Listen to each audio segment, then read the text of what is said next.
Саламатсыздар ма, студенттер? Бүгінгі сабағымыздың тақырыбы айнымалы тоқ тізбегіндегі индуктивтілік пен сыйымдылық, трансформатор. Сабағымыздың мақсаты айнымалы тоқ тізбегіндегі сыйымдылық кедергінің айнымалы тоқ тізбегіндегі индуктивтік кедергіні анықтап, студенттердің білімін қалыптастыру. Айнымалы тоқ тізбегіндегі сыйымдылық кедергі айнымалы тоқ тізбегіндегі индуктивтік кедергінің қоғамдағы қажеттілігін меңгерту. Айнымалы тоқ тізбегіндегі сыйымдылық кедергі мен индуктивтік кедергіні есеп шығаруда қолдана білу. Сабағымыздың жоспары: айнымалы тоқ тізбегіндегі сыйымдылық кедергі, айнымалы тоқ тізбегіндегі индуктивтік кедергі, трансформаторлар. Конденсатор қосылған тізбектен тұрақты тоқ жүрмейді. Себебі бұл жағдайда тізбек тұйық емес. Конденсатордың астарларының арасы диэлектрикпен бөлінген. Ал бірақ конденсаторды айнымалы кернеу көзіне қосса, ол үнемі қайта зарядталып отырады да тізбек арқылы тоқ жүреді. Айнымалы О тең болады ОМ косинус омега Т кернеу көзіне қосылған сыйымдылығы S конденсатордан тұратын өте қарапайым тізбек. Бұл мына суретте көрсетіліп тұр. Жалғағы сымдардың кедергісі R тең 0 болсын. Онда конденсаторға түсетін кернеу О тең болады ОМ косинус омега Т немесе тең болады Q бөлінген С. Мұндағы Q дегеніміз конденсатордың астарларындағы заряд. Бұдан Q тең болады ОМ S косинус омега Т. Тізбектегі тоқ күшін табу үшін зарядталған уақыт бойынша бірінші туындыны аламыз. Сонда E тең болады Q штрих тең болады минус МС синус омега Т тең болады ОМ С омега косинус жақша омега Т плюс Пи бөлінген 2 жақша жабылған.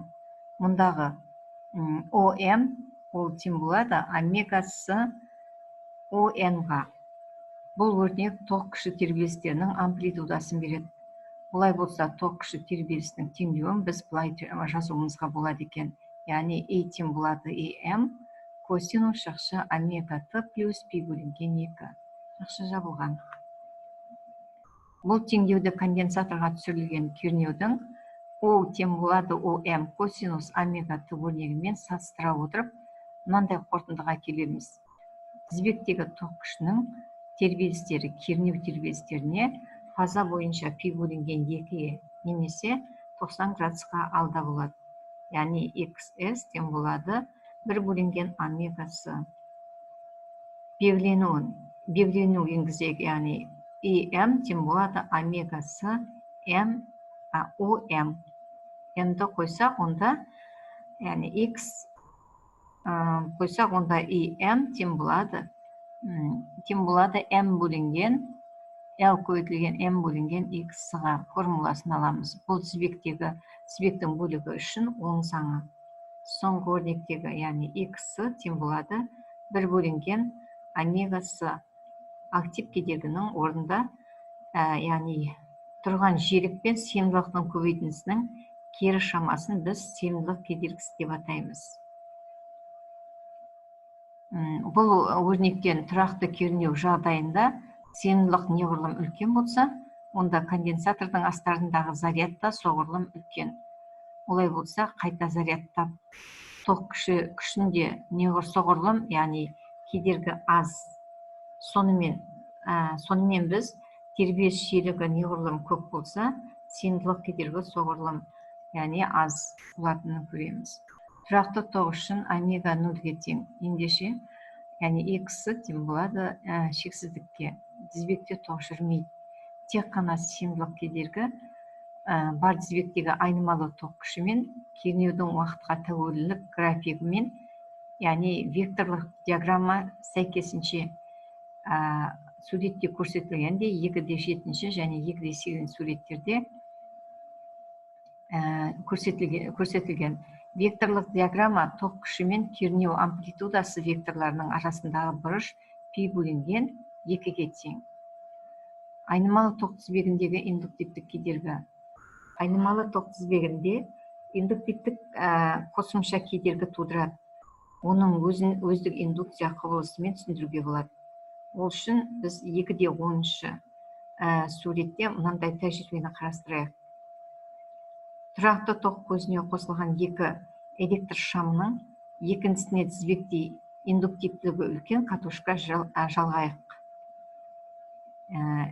Кілтті тұйықтаған кезде бірінші шам жарқ етіп бірден жанады, ал екінші шам кешігіп жанады. Бұл тәжірибенің нәтижесін былай түсінеміз. Яғни кілтті тұйықтағанда тізбектегі тоқ нөлдің, яғни максимум мәніне дейін өседі.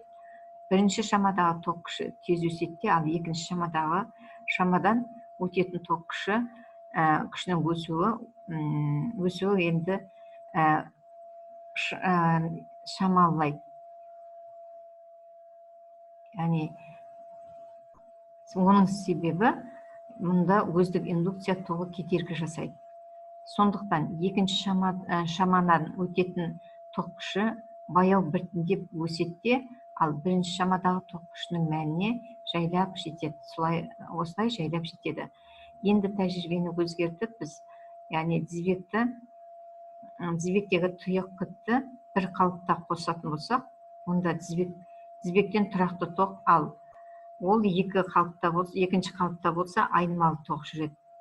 Тәжірибеден бірінші жағдайда шамның жарықтығын екінші жағдайдағы жарықтығына қарағанда артық екенін көруге болады. Мұның себебі, яғни екі жағдайда да тізбек тұйықталған соң тізбектегі тоқ күші өздік индукция тоғының әсерінен біртіндеп баяу өседі.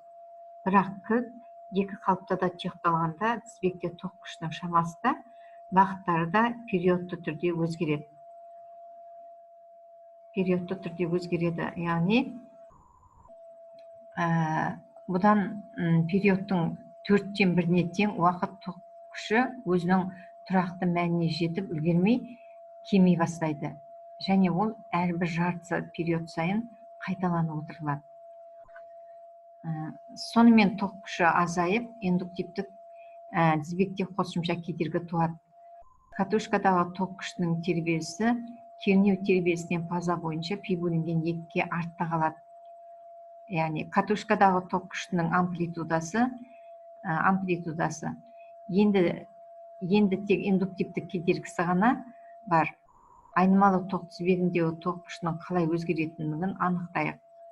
2-10 суретте. Катушкада лездік мәні ЕО тең болады минус L бөлінген дельта И бөлінген дельта Т-ға. Немесе тең болады минус L E-ға тең. Тең болатын, яғни индукция электр қозғаушы күші пайда болады. Мұндағы E' тоқ күшінің уақыт бойынша алынған бірінші туындысы, яғни Ом заңы бойынша. Сонда E көбейтілген R тең болады EO плюс O. Мұндағы E катушканың индуктивтік кедергісі, ал O катушканың ұштарындағы кернеудің лездік мәні. Идеал катушкадан R 0-ге тең, сондықтан 0 тең болады EO плюс O, немесе O тең болады, яғни EO-ға тең, минус EO-ға тең. Осындай түрге ие болады. Тоқ күшінің E тең болады EM синус омега Т заңы бойынша өзгеріс кезінде өздік индукцияның электр қозғаушы күші EO тең болады минус L немесе тең болады минус омега L көбейтілген EM косинус омега Т. Мұндағы E дегеніміз минус EN болғандықтан кернеу мына түрге келеді, яғни O тең болады омега L көбейтілген EM косинус омега Т тең болады омега L көбейтілген EM синус жақша омега Т плюс пи бөлінген 2 жақша жабылған тең болады OM синус жақша омега Т плюс пи бөлінген 2 жақша жабылған. Осы теңдеумен анықталады. Мұндағы OM ол тең болады омега көбейтілген L EM кернеу амплитудасы. Осы теңдеуді салыстыра отырып, біз мынандай қорытындыға келеміз. Катушкадағы тоққыштың тербелісі кернеу тербелісінен фаза бойынша пи бөлінген 2-ге артта қалады. Катушкадағы тоққыштың амплитудасы сол кезде мынаған тең болады, яғни м тең болады м бөлінген омега көбейтілген л-ға, немесе м тең болады омега л-ға.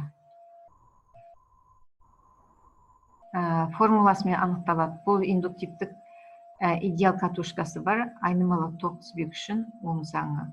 Яғни омега көбейтілген л өрнегі катушканың индуктивтік кедергісі деп аталады да, яғни XL әрпімен белгілейміз. Сонда XL тең болады омега көбейтілген l-ға. Трансформатор. Трансформатор бұл кернеуді айнымалы тоқ жиілігін өзгертпей басқа кернеуді айнымалы тоққа түрлендіретін статикалық электромагниттік құрылғы.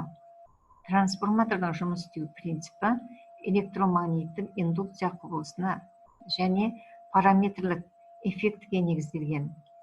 Негізгі элементтері магнит өткізгіш